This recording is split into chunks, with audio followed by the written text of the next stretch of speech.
The amazing world of Gumball is full of weird, but nothing explains why this clown keeps showing up like he's waiting for something. 1. He only strikes when no one's watching. There's a strange theory about the clown in Gumball, and once you hear it, you'll never see him the same way again. The idea is this: the clown is waiting to take Gumball and Darwin, but he can't act while we're watching. He needs us to look away first. That's why he just stands there, still and silent, never doing anything, because we're in the room. Every time he appears, it's like he's checking to see if the coast is clear. If this theory is right, the clown isn't a joke or a glitch. He's a threat, trapped behind the screen, watching for his chance. And the only reason he hasn't moved yet is you. 2. The clown and the van are the same. There's a weird overlap that most people never catch, and it starts with 2 very creepy characters. One is the clown, wrinkled face, black eyes, never blinking. The other is a silent man driving a red van, known for lurking around Elmore's kids in several shady scenes. Now here's the strange part. They look almost exactly alike. Same jawline, same hair, same dark stare that feels way too aware. Their appearances don't clash either. They follow a loose timeline that never overlaps, like someone switching outfits between episodes. If this is the same person, then the clown isn't just watching anymore. He's mobile, and whatever he's planning, that van is big enough to carry it out. 3. He's not watching them. He's watching you. There's something deeply wrong about the way this clown looks at the screen. In several episodes, his eyes don't follow the action or any of the characters.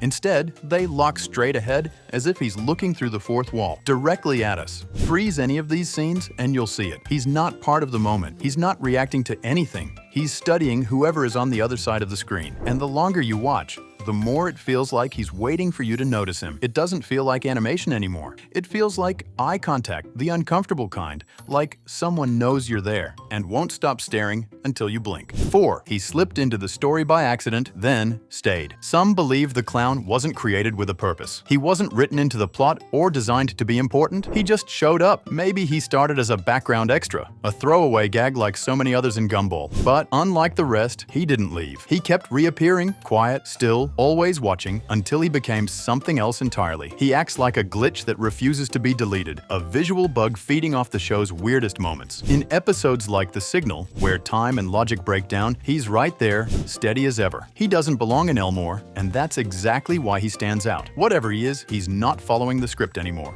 5. He only shows up when the world falls apart. The clown doesn't appear just anywhere. He has a pattern, and once you notice it, it's impossible to ignore. Every time reality starts to unravel, there he is, lurking quietly in the corner. In The Joy, when laughter turns into madness, he stands in the background without moving. In The Procrastinators, when time begins to break down, he's suddenly there, holding a message. In The Signal, when the show literally starts glitching, his presence feels too perfect to be random. He appears when logic fails, when Elmore starts to lose control. It's almost like he's feeding off the chaos, growing stronger with every collapse. Wherever things go wrong, the clown is already watching and possibly waiting. 6. His first appearance was never meant to be seen. The first time the clown shows up, no one really notices. In The Procrastinators, while Gumball and Darwin waste time and unravel the flow of reality, a strange delivery man briefly appears. He holds a message, looks directly at them, then disappears without explanation. At the time, it seemed like a throwaway gag, just another weird Elmore moment. But years later, viewers paused the episode and realized something odd. That delivery man wasn't just some mail carrier. It was the clown, hidden in plain sight, already watching. This wasn't a proper debut. It was more like a quiet warning. The moment you freeze the frame, you understand. He was there from the start, and we missed it. 7. His face was built to make you uncomfortable. The clown's design is nothing like the cheerful goofballs you see at birthday parties. His skin looks stretched and wrinkled, almost like rubber left too long in the sun. His nose is comically small, like someone stuck it on as a joke, but it only makes things worse. The worst part, though, is his eyes. Thin, dark slits that don't shine or blink. They just stare. There's no movement, no sound, no expression. He doesn't scream or chase anyone, and that's exactly why he's terrifying. In a world where everything is loud and chaotic, his stillness feels unnatural. You're not reacting to what he does, you're reacting to what he might do, and your brain fills in the blanks. 8. His voice doesn't match the world around him. For a show filled with loud, over-the-top voices, the clown sounds strangely out of place. His lines are delivered in a flat, quiet tone that feels more like a bored voicemail than a cartoon performance. That isn't a mistake. It's Mick Graves, the same voice behind Banana Joe, doing something completely different. Instead of jokes or energy, the clown speaks with the kind of soft calm you'd hear from someone reading bedtime instructions for a haunted doll. Take out the trash, it could be done in a flash. It's the kind of voice that makes your skin crawl without you knowing why. It doesn't belong in this world, and that's exactly what makes it work. In a town of chaos, his calm becomes the creepiest thing of all. 9.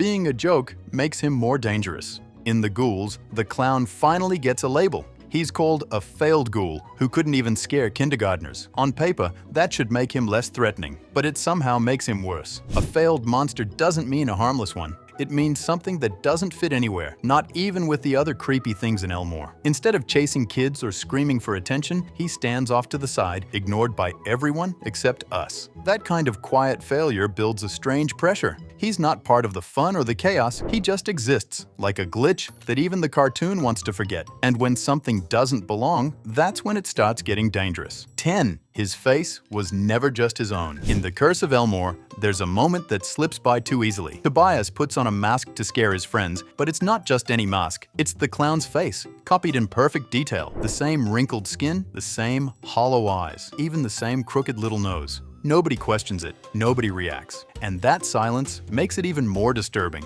It's not just a disguise anymore, it's identity theft. If someone else can wear his face, it means he's not just a background character. He's an idea, a shape that can spread. That moment blurs the line between character and symbol, and from that point on, nothing about the clown feels like fiction anymore. 11. He stayed still while everything fell apart. The Joy is one of the most chaotic episodes in the entire show. Everyone's infected with a strange happiness virus, running wild through the halls, laughing like they've lost their minds. But in the middle of all that noise, there's one character who doesn't move. The clown appears again, hidden near a doorway, completely silent and still. While the rest of Elmore spins into madness, he just stands there, watching. It's not a comforting stillness. It feels like he's waiting for something, like a predator studying the moment before it strikes. In a room full of exaggerated smiles, his blank expression says more than anyone screaming. That's not background filler. That's something very aware of where it is. 12. He's already inside the house. In The Deal, there's a detail so strange it feels like it was never meant to be noticed. During one scene, a photo appears hanging inside the Wattersons' home. It's not a family picture or a goofy class photo, it's the clown. Framed, displayed like he belongs there. There's no explanation, no mention of who put it up or why it's there. This isn't just another background gag. This is something much creepier. The Wattersons' house has always been the one place where things are supposed to feel safe, no matter how weird Elmore gets. But if he's already made it inside their walls, into the center of the story, then whatever he is, he's not staying on the sidelines anymore. 13. He shows up too often to be random. At first, it feels like coincidence. A creepy clown here, a strange cameo there. But when you start tracking his appearances, the pattern becomes hard to ignore. He's been spotted in over 13 episodes, including The Procrastinators, The Ghouls, The Joy, The Deal, and The Choices.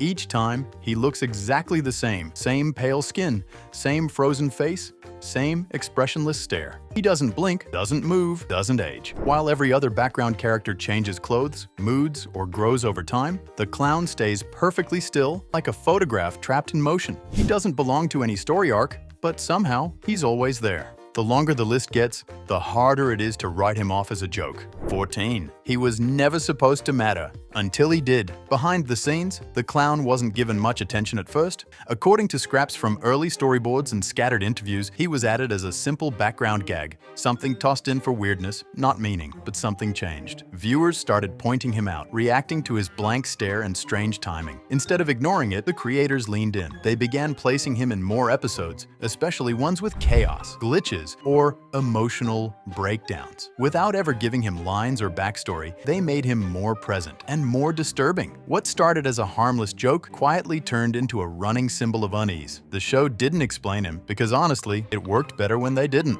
15. He needs you to keep watching. When you line up every clue, the picture becomes clearer. The clown isn't just a background character, or a failed monster, or even a gag. He acts like something broken that slipped into the show by mistake, a glitch that figured out it was being watched. And now, it's using that attention to survive. He doesn't move when the characters are in danger. He moves when the audience looks away. That's why he keeps showing up during chaos. That's why he stares through the screen. If this theory holds, then we're not just viewers. We're the barrier. As long as we're paying attention, Gumball and Darwin are safe. But the second we stop watching, he's free to move. So now you know, this clown wasn't just background noise. He might be the show's biggest threat. But what if he's still evolving, episode by episode? Let me know in the comments, and don't forget to subscribe before he shows up in the next frame.